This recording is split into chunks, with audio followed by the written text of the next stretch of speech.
Hello, welcome to Friday. I hope you're having a good week and gearing up for the weekend as I gear up to start my own work week. I can feel baby moving more and more, still usually at night when laying down or while I'm driving. If he's this active at 18 weeks, I'm probably in trouble. I have to do the YouTube stuff and ask you to like and engage with this video if you like the content and consider subscribing to the channel. I'm no longer promising any kind of upload schedule, but I try and put at least one video out a week, with sometimes two dropping between Wednesday and Friday. Also, as usual, I have to give some disclaimers. First, I'm not a lawyer, and I'm not well versed in UK law or US law for that matter. This video is based off publicly available documents and past precedent. With that being said, royal security is messy. I would argue purposefully so, as it has been my opinion for a while that anything that has to do with taxpayer funding is made purposefully obtuse by the royal family. But I digress. Hearings started today after Prince Harry has asked to self-fund royal protection for himself and his nuclear family when in the UK. We haven't heard much, but it seems like the Home Office, the government agency responsible for providing security, thinks they have some kind of gotcha in that Harry did not offer to pay for his security back in April when he was still being given security. So things are off to a really great start on the other side of the pond. So who protects the royal family? High-profile/senior members of the royal family are protected 24/7 by a branch of the Metropolitan Police Service known as the Royalty Protection Group. They are taxpayer-funded and usually known as RPOs, or Royal Protection Officers. At large events or engagements, you will usually see local uniformed police officers in addition to RPOs. Less senior members, or those who only go on a few official engagements, are given RPOs for those engagements. Now, who decides who and when these, quote, less senior members get RPOs is not clear. Like I said, it's messy. It is alleged that Prince Andrew has gotten to keep his round-the-clock RPOs. His daughters have had RPOs on and off throughout the years. Charles supposedly funded security for Camilla, but it is unclear if those were RPOs or something else. Like anything taxpayer-funded, use of RPOs has come under fire before. Security is expensive. It is alleged that taxpayers shell out anywhere from £300,000 to £2 million a year for Andrew's RPOs. There were gripes after it came out that the Cambridge wedding cost the Met close to £7 million in security costs alone. Outside of the actual cost, there is always the question of what senior royals ask their RPOs to do. Basically, all of the Queen's children have been criticized for using their RPOs to do menial tasks, such as retrieve stray golf balls or act as personal assistants. Again, if you're a tax-paying UK citizen, you pay for this. Why isn't Harry happy with private security? The first question that usually pops up is why can't Harry just use private security like other non-royal famous people in the UK? And that's actually a pretty easy answer. Well, really there's two answers. First, private security forces are not allowed to be armed in the UK. They don't have guns. Secondly, RPOs come pre-packaged with government intelligence about security threats. Private security does not have a front seat at that table. While gun crime is low in the UK as compared to other places, like here, it is not unheard of. I would also add that his own father, Charles, was shot at with blanks at an event in Australia.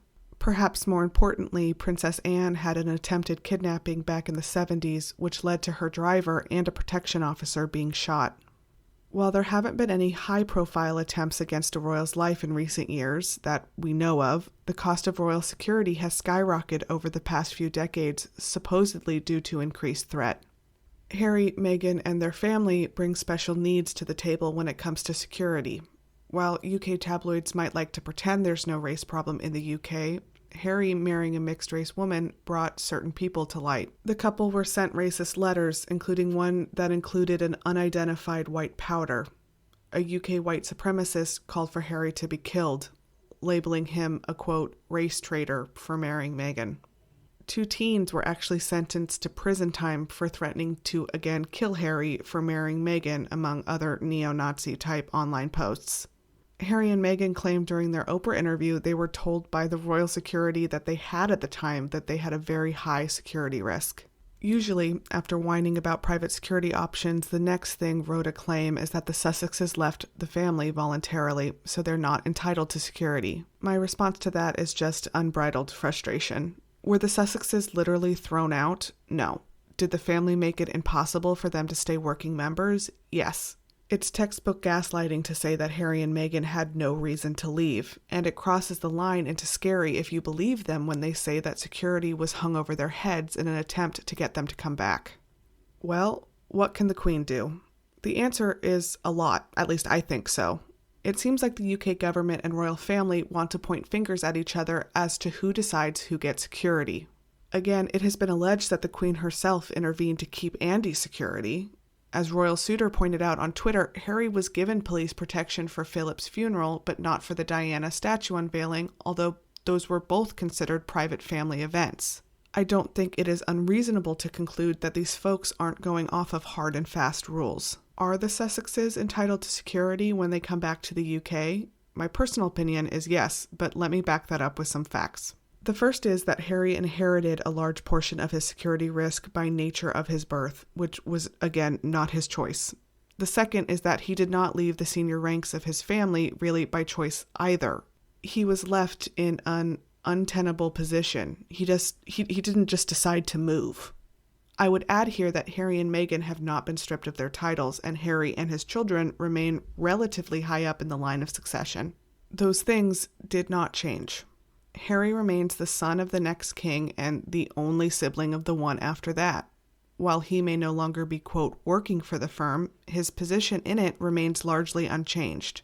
Why then should his and his family's level of security change?